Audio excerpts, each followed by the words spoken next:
as the ambassador by UGC NEP सारथी। आज हम लोग यहाँ NEP के बारे में जानने के लिए जो प्रेजेंटेशन तैयार की गई है तभी एकत्रित हुए हैं। What is NEP? NEP क्या है? National education policy. अभी वर्तमान में ये चर्चा में क्यों है? प्रधानमंत्री नरेंद्र मोदी जी के द्वारा कैबिनेट मंत्रिमंडल की अध्यक्षता में राष्ट्रीय शिक्षा नीति 29 जुलाई 2020 को इसे मंजूरी मिली है। यह नीति राष्ट्रीय शिक्षा नीति 1986 उसी का स्थान लेगी। 1986 से 34 वर्ष बाद NEP को लागू किया गया है।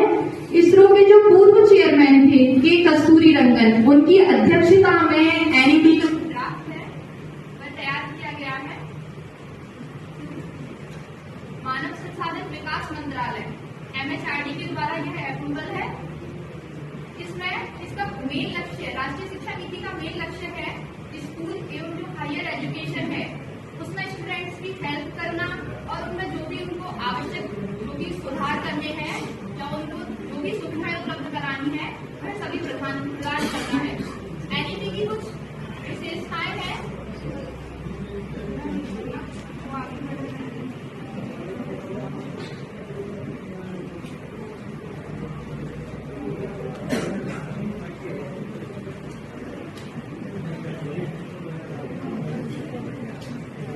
मातृभाषा को बढ़ावा देना। कक्षा 5वीं तक जो भी हम लोग शिक्षा प्राप्त करेंगे NEP के अकॉर्डिंग उसमें मातृभाषा में शिक्षा प्राप्त करनी है। इसमें विकल्प के रूप में हम संस्कृत लैंग्वेज को भी चुन सकते हैं।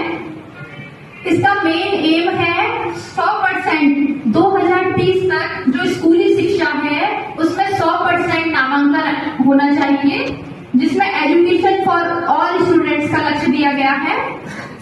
नवीन शिक्षा केंद्रों की स्थापना की जाएगी, जिसमें जो ड्रॉप आउट स्टूडेंट है अर्थात जिन्होंने पढ़ाई बीच में ही छोड़ दी है उन स्टूडेंट्स को ऐड किया जाएगा। मेन इसका जो NEP है इसमें मेन बदलाव किया गया है जो उसका स्ट्रक्चर है। राष्ट्रीय शिक्षा नीति 1986 थी, उसमें 10+2 की प्रणाली को लागू किया गया था, लेकिन अभी जो वर्तमान में राष्ट्रीय शिक्षा नीति 2020 है उसमें 5+3+3+4 नया पाठ्यक्रम का ढांचा है वह लागू किया गया है, जिसमें 4 भागों में जिसे बांटा गया है। फाउंडेशन स्टेज जिसमें 3 से 8 वर्ष के बच्चे होंगे और इसमें आंगनबाड़ी और फर्स्ट और सेकंड क्लास 5 वर्ष में आपको कंप्लीट करनी है। उसके बाद आएगा प्री पेडरी स्टेज जिसमें 8 वर्ष से 11 वर्ष तक के बच्चे होंगे एवं कक्षा 3 से 5वीं तक की शिक्षा प्रदान की जाएगी। मिडिल स्टेज है जिसमें 11 से 14 वर्ष तक के बच्चे होंगे एवं कक्षा 6 से 8 तक की शिक्षा दी जाएगी। इसमें लास्ट में है सेकेंडरी स्टेज जिसमें 14 से 18 वर्ष तक के बच्चे होंगे। ये 4 वर्ष का है, कक्षा 9 से 12वीं तक की शिक्षा दी जाएगी। अभी परीक्षा है 10+2 को लेके भी इसमें कुछ बदलाव किए गए हैं। जैसे 10वीं और 12वीं की परीक्षाओं के लिए अभी पहले तो एक ही एग्जाम होता था, बोर्ड का एग्जाम, लेकिन अभी इसको सेमेस्टर वाइज भी करने की बातें चल गई या फिर साल में 2 बार परीक्षाएं आयोजित की जाएंगी। एक वस्तुनिष्ठ होगी और एक व्याख्यात्मक तरीके से आप जिसमें कंफर्टेबल हो वो एग्जाम दे सकते हैं।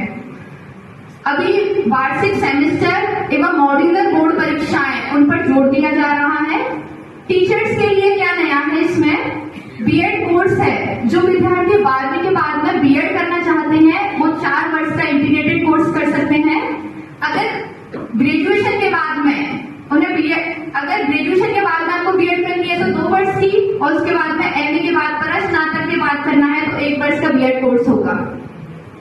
MPhil है उसको समाप्त कर दिया गया है। PhD के लिए MPhil का होना अनिवार्य नहीं होगा।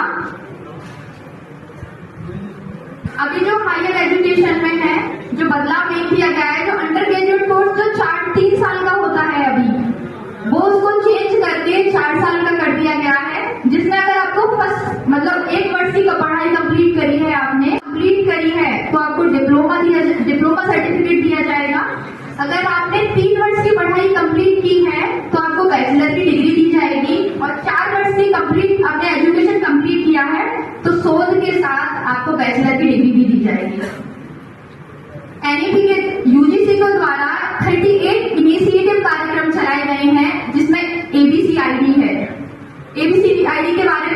वर्कशॉप आयोजित की गई थी जिसमें आपको एबीसीआईडी कैसे एक ही जगह डिजिटली रूप से समावेश मिलेगा, जहां तो वो एनईपी का ही हिस्सा है। जो 38 इनिशिएटिव कार्यक्रम है उनमें से ही एक है एबीसीआईडी। तो अभी हमारे कॉलेज के द्वारा भी इसे लागू कर दिया गया ही है।